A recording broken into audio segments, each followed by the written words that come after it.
Hi, we're Mike and Alicia Hernon of the Messy Family Project. We have 10 children, 5 grandchildren, and we love talking to parents about all things to do with family life. And we're honored to partner with Shalom World on the series here, Family. High and flying or deep down by the sea.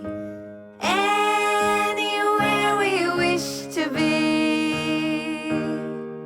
When we're loved, we're happy and free. Come together, we're all family. Time to shine a brighter light in our world. Time for unity and peace. Come and see how great we can be. Come together, we're all family.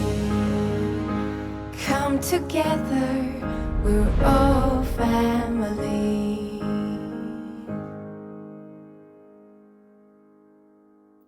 What we're going to talk about today is parenting as a team. So, there are so many issues that parents have to navigate today. Educational choices, finances, discipline, right? But there is one X factor that comes in when parents have to work together, and that is unity.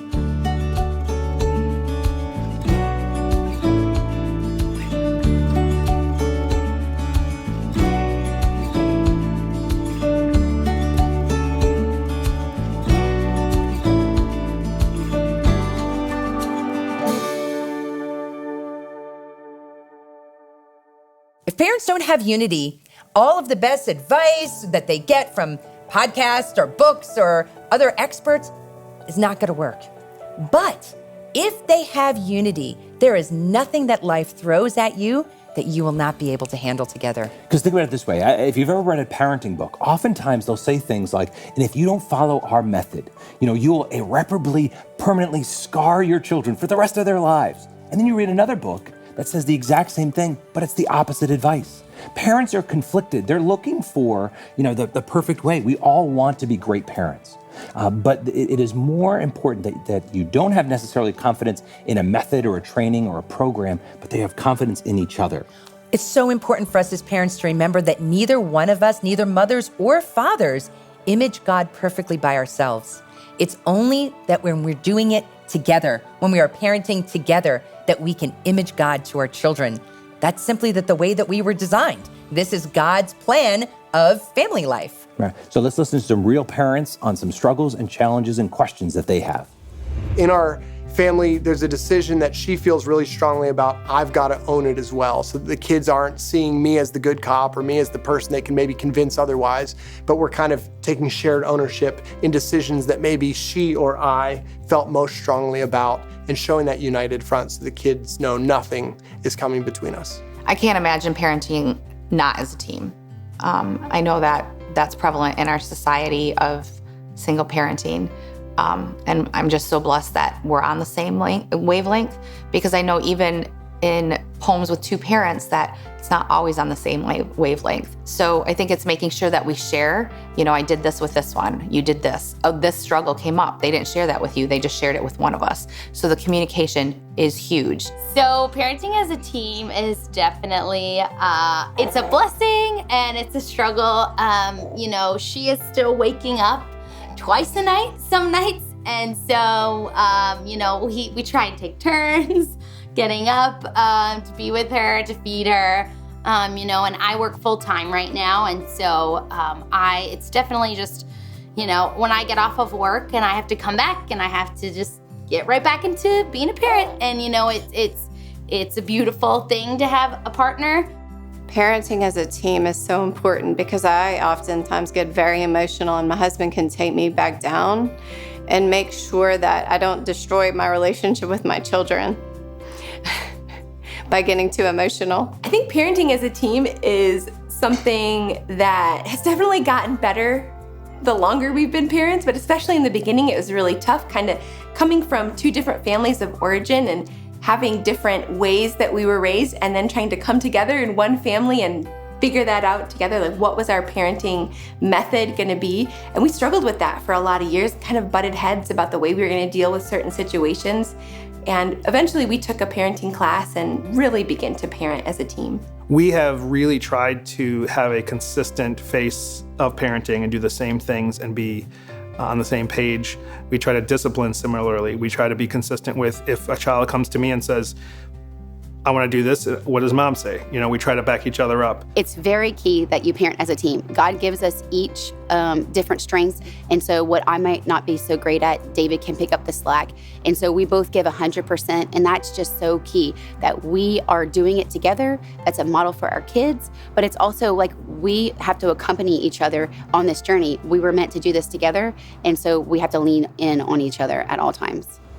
Well, we have heard from parents now who have really expressed some of their struggles with parenting together as a team. So we've brought in two experts, two friends to talk to us about this, Paco and Inez Gavrilides, who have served the church in many capacities through their years in parish ministry at Sacred Heart Seminary in Detroit. So welcome, Paco and Inez. Thank you. Thank you. Yeah, it's great to have you here. Thank you. And as we talk about this concept of parenting as a team, I don't know if it's an objective sometimes of the kids just to separate us, but enough of our, but on our own, it can be really challenging, right? And as we have talked in our ministry, so many of the problems that parents have often come back to the fact that they as couple may be on two different pages, because we're very different people. Yeah. And I don't know if you've experienced that or have seen that in couples that you've worked with. Mm-hmm. Oh, yes. Yeah. Many occasions where we've had conversations with, couples that are really working with their children, trying to raise them well.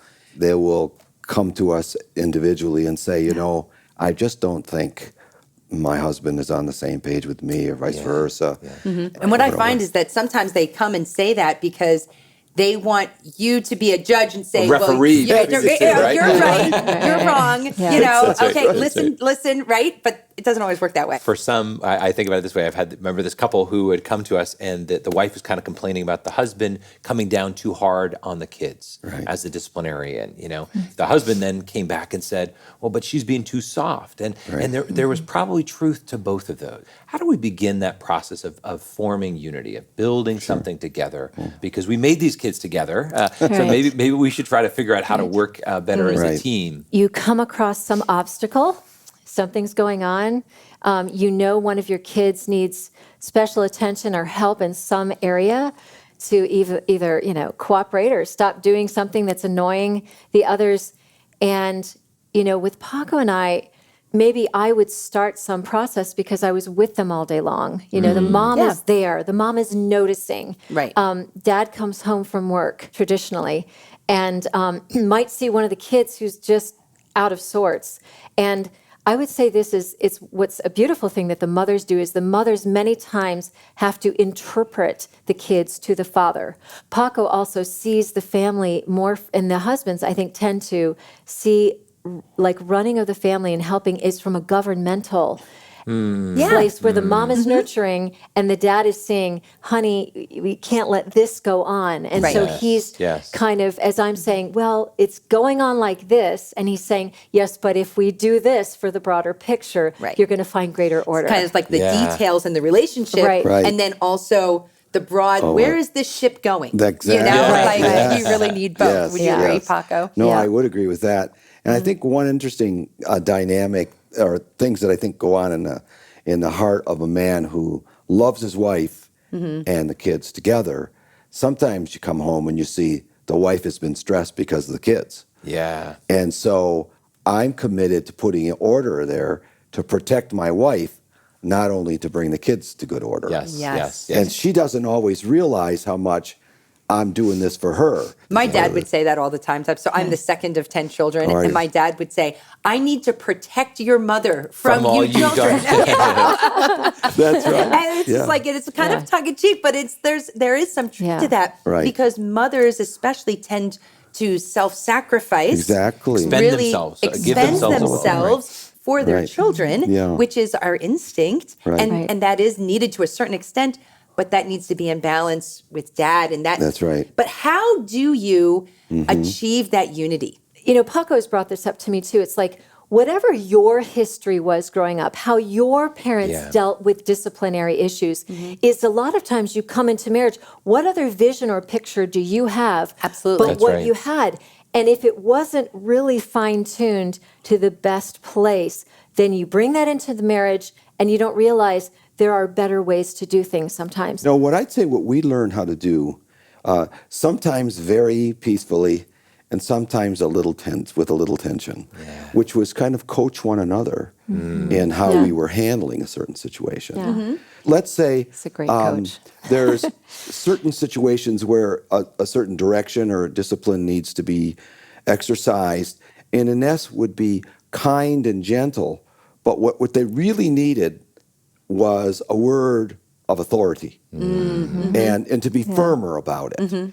And so I would notice sometimes that she would be spending a lot of time trying to be patient, and I could just see that wick going down, burning down. And that would, at a certain point, cause her to be angry. That's right. And I felt bad about that. Right. But I would say to her, honey, let me handle it. Let me deal with it. If I'm there, when those kind of things there, because she had a very strong ideal of being loving and kind, which has been wonderful. Yeah. But there were times when they just needed to know that they needed to stop. And the authority of the father is something that really the kids experience. They experience it differently than mother. So I was able to do that, but I would coach her in the sense that I would say, now, just do it for a while and then look to me and let me handle it. Right. Why do you think that unity is so important?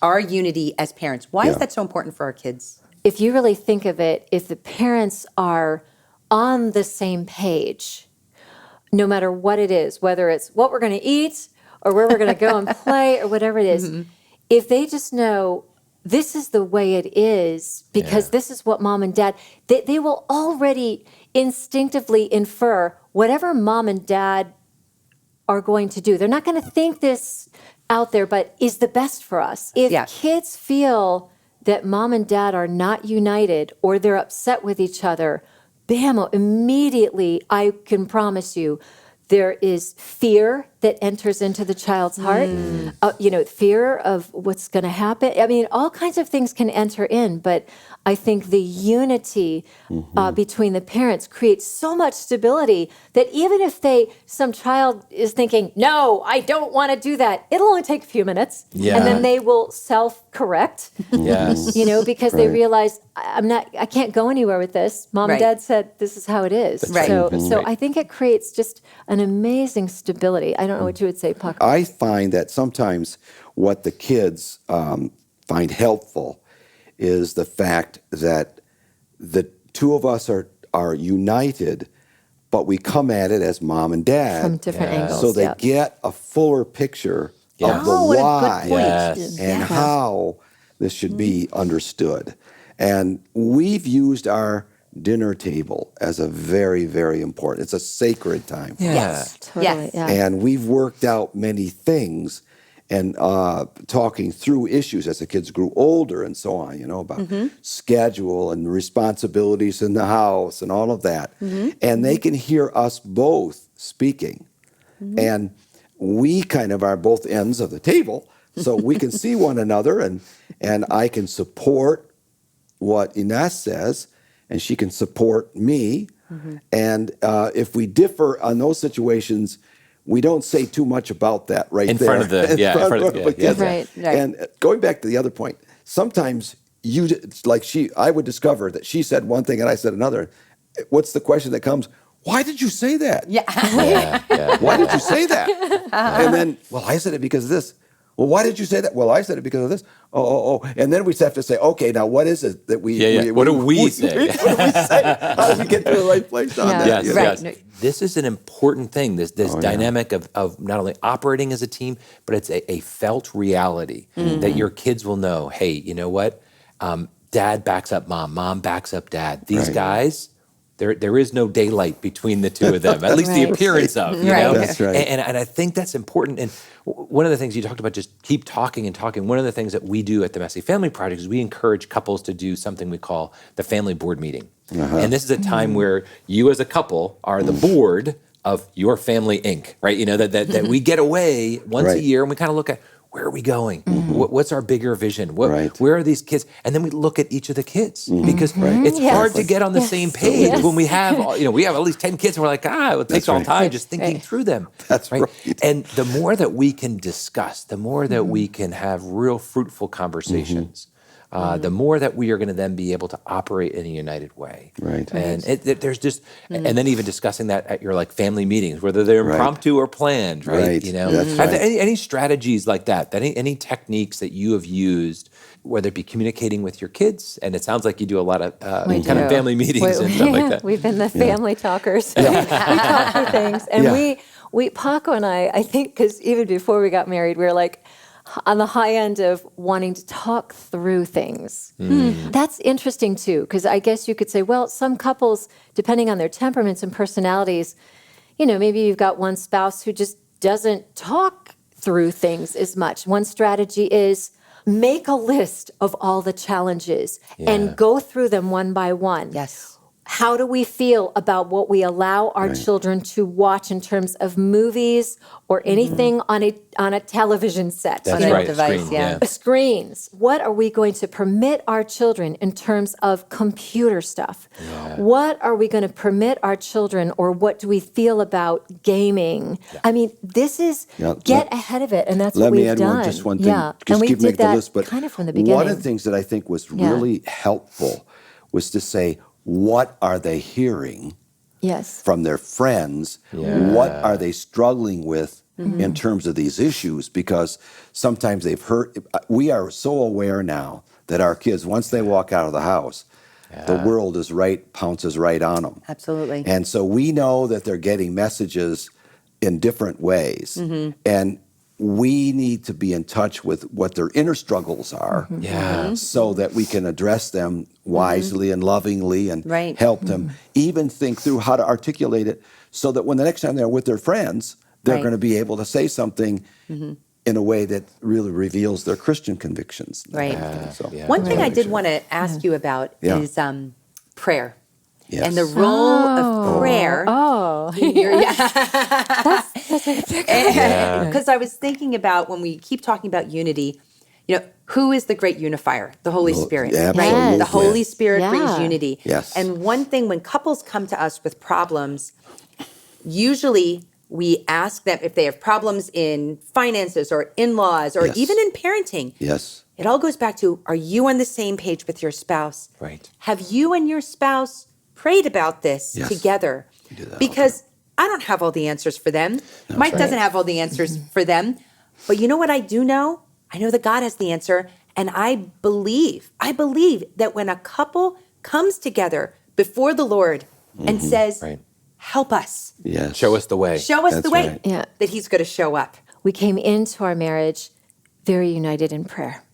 So that, again, we were maybe just a couple steps ahead, and that helped. I cannot tell you. You had your own personal prayer life. Personal and then communal. It was very natural for us to very pray together. natural for us to pray together, both separately and then together on a daily basis. So, but when we came to loggerheads on, it didn't happen too often, but there were a couple things simple as like when we were having our third baby and we had, like they came bing, bang, boom, and we still only had one car and it was just a sedan. It was like, hey, we can't get the baby home from the hospital. Right. Because we don't have room for the car seat. Fit back there. And he was freaking out going, we don't have money to buy another car. And I was saying, God is bigger. I know, and Paco has a ton of faith in terms of God's provision. But at that moment, it was like, what are we going to do? Right. And I kept saying, honey, and he's like, I swear to you, we will get all three of those car seats in the car. I said, honey, let's go get them and measure them. And he's like, no. So and finally I was so frustrated. I'm like, Lord, oh my gosh, and I'm getting bigger and bigger. Yeah. We need another car too. And so finally, again, and he was busy with work, and I got on, I was just praying, Lord, please show him.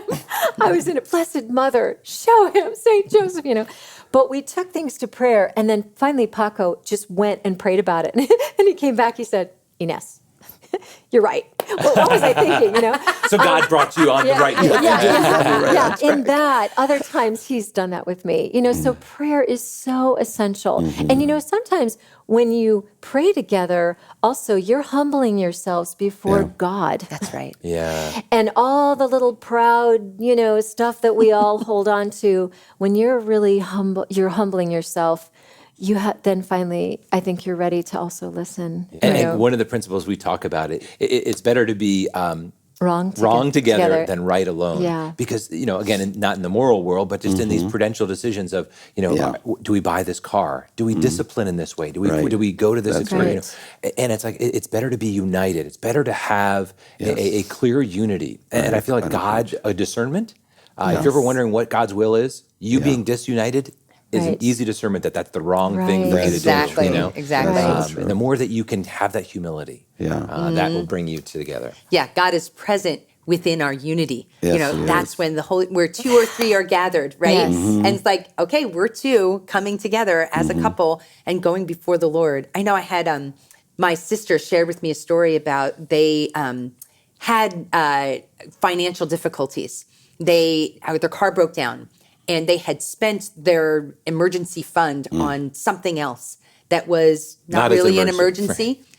And she said they didn't know what to do. And it was really, at the end of the day, it was the 2 of them just coming before the Lord, praying together and saying, Lord, we're your dumb children. Yeah. We're your stupid little children, Lord. Like we screwed up. We've messed up. We've made a mistake. Yes. Just forgive us, Lord. And I think that sometimes parents need to recognize that, even with their adult children, if they look back and they say, we should have done this, this, and this. Regrets or... Go to prayer and say, Lord, forgive us. We are here and receive God's forgiveness. And at the end of the day, for them, they wound up having to take a loan and, not doing exactly what their financial plan was, but they were at peace because they were unified together. And they learned. Right. We learn from our mistakes. That's right. Not just individually, but we learn as a couple. As a couple, right? Yeah, right. we learn as a couple how to come before the Lord and just ask the Lord for His blessing. Right. That's true. But thank you so much for coming and talking to us about this. This was a joy to just talk with other parents. And so I think other parents out there listening to know they're not alone, right? Yeah, that's right. All of us struggle with being unified as a couple. All of us struggle with that. But there's great power in that. But there is great power, and God is so faithful. Yes. Right? Amen. He is absolutely so faithful to us. Faithful.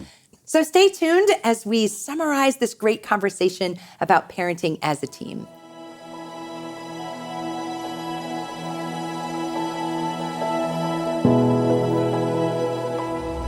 So I hope you really enjoyed our presentation about parenting as a team. So now we want to give you some very important ideas for you to implement with your spouse within your family. So number 1, present a united front. Children need your unity and stability to flourish. They need more than just the love of mom or the love of dad. They actually need your couple love. There is a complementarity between mother and father that is absolutely important because we as a couple image the Trinity. This is actually a spiritual thing that we do within our homes. So our children need us to work together.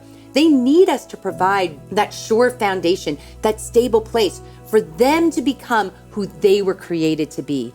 It's very important that remember, neither mom or dad can really serve our children and give them what they need by ourselves. And the number 2 idea for you to implement is talk, right? We need to talk to our spouses because communication is key.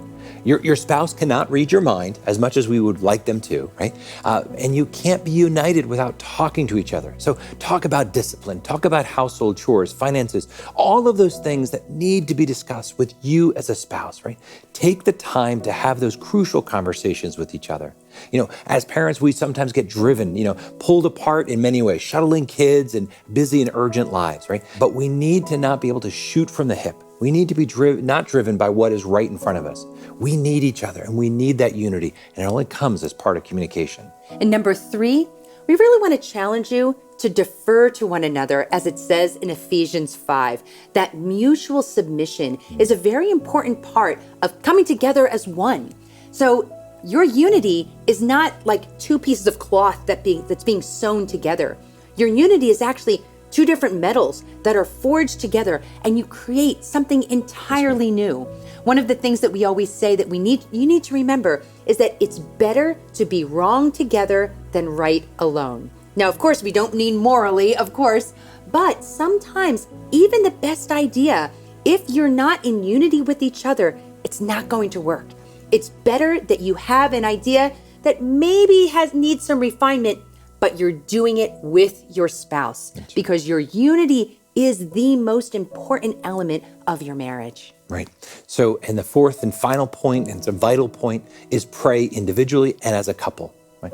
God covenanted himself to you, and he desires your unity, and his grace flows when you are united. So take time to pray for your spouse. Take time to pray as a couple. Ask for the grace to work together, to come up with a new plan together as a couple. This will change your family, and this will change your whole approach to parenting.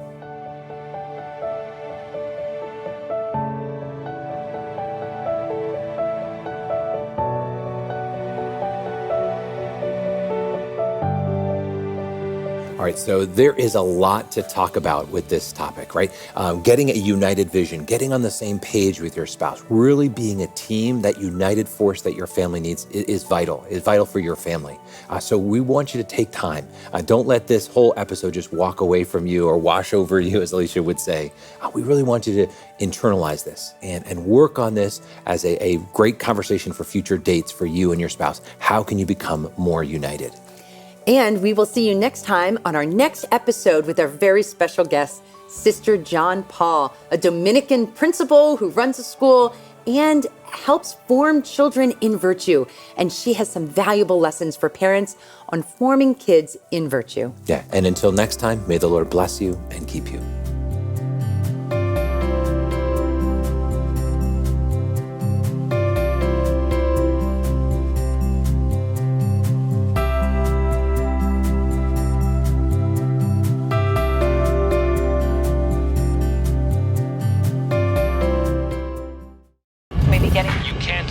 This is the death Turn back towards God. Rise up.